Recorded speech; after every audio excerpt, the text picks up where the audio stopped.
రేవంత్ సర్కార్ రైతుల మీద పగబట్టి ఇంత మోసం చేస్తుందని కలలో కూడా ఊహించలేదని ఎంపీ ఈటెల రాజేందర్ అన్నారు. కల్లాల్లో రైతులు ఏడుస్తుంటే చూసి సిగ్గుతో తలదించుకోవాల్సిన పరిస్థితి వచ్చిందన్నారు. నిర్మల్ జిల్లాలో పర్యటించిన ఈటెల రాజేందర్ రైతుల సమస్యలు చూసి చలించిపోయారు. గతంలో రైతులకు బేడీలు వేసిన కేసీఆర్ ను తరిమి కొట్టారని, ఇప్పుడు రేవంత్ ను ఇంటికి పంపించడం ఖాయమని ఈటెల చెప్పారు. చివరి గింజ కొనే వరకు రైతులకు అండగా ఉంటామని తెలిపారు. 4 రోజులు అవుతుంది మేము తిరగబట్టి, ఎక్కడికి పోయినా ఒకటే వేదన, ఒకటే దుఃఖం. ఇంత పనిష్మెంట్ ఎందుకు ఇస్తాను సారు సర్కారు? మీరు వచ్చిందని తెలియగానే మాకింది బస్తాలు వస్తా ఉన్నాయి, లారీలు వస్తా ఉన్నాయి, హమాలు వస్తా ఉన్నారు. మీరు ఈ యాత్ర వదిలిపెట్టకండి సారు. ఈ యాత్ర ఇంకో 6 రోజుల పాటు కొనసాగించండి.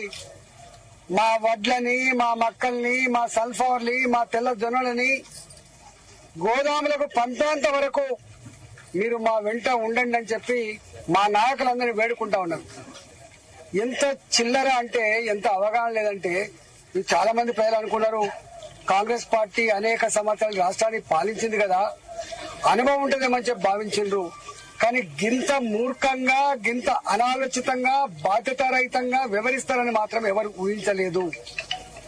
ఇవాళ పిట్లం నుంచి ఫోన్లు వస్తున్నాయి, నారాయణఖేడ్ నుంచి ఫోన్లు వస్తున్నాయి. సార్, హైబ్రిడ్ తెల్ల జొన్నలను పెడితే 30 క్వింటాలు వస్తున్నాయి, ఎకరానికి 30 క్వింటాలు వస్తున్నాయి. పత్తి పీకిన జాగలో, సోయాబీన్ పీకిన జాగలో, నల్లరేగడి భూములలో వేస్తే 30 బస్తాలు వస్తున్నాయి. ఈ ప్రభుత్వం ఎకరానికి 10 క్వింటాలు మాత్రమే కొంటుందని చెప్పి అంటుంది. ఈ ప్రభుత్వానికి జ్ఞానం ఉందా, బుద్ధి ఉందా, వ్యవసాయం పట్ల అవగాహన ఉందా అని చెప్పి రైతులు ప్రశ్నిస్తున్నారు. 30 క్వింటాలు ఎకరానికి దిగుబడి వస్తే 10 క్వింటాలు మాత్రమే కొంటాం, 20 క్వింటాలు మీకు నచ్చిన అమ్ముకోమని చెప్పడం అంటే ఎంత మూర్ఖులు వీళ్ళు అర్థం కావాలి. మక్క పంట మీకు తెలుసు, నిజామాబాద్, ఇవాళ కరీంనగర్, నిర్మల్ లాంటి ప్రాంతాలలో 35 నుంచి 40 బస్తాలు వస్తాయి మొక్కజొన్నలు. ఇలా హైబ్రిడ్ వెరైటీలు 35 నుంచి 40 క్వింటాల మొక్కజొన్నలు వస్తాయి.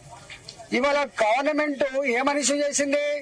26.5 క్వింటాలు మాత్రమే కొంటాం, మిగతా 15 క్వింటాల ధాన్యాన్ని బయట అమ్ముకోండి. ఇదేనా నీ రైతు భరోసా బిడ్డ? ఇదేనా నీ రైతు పాలసీ అని చెప్పంటా ఉన్నాం. 4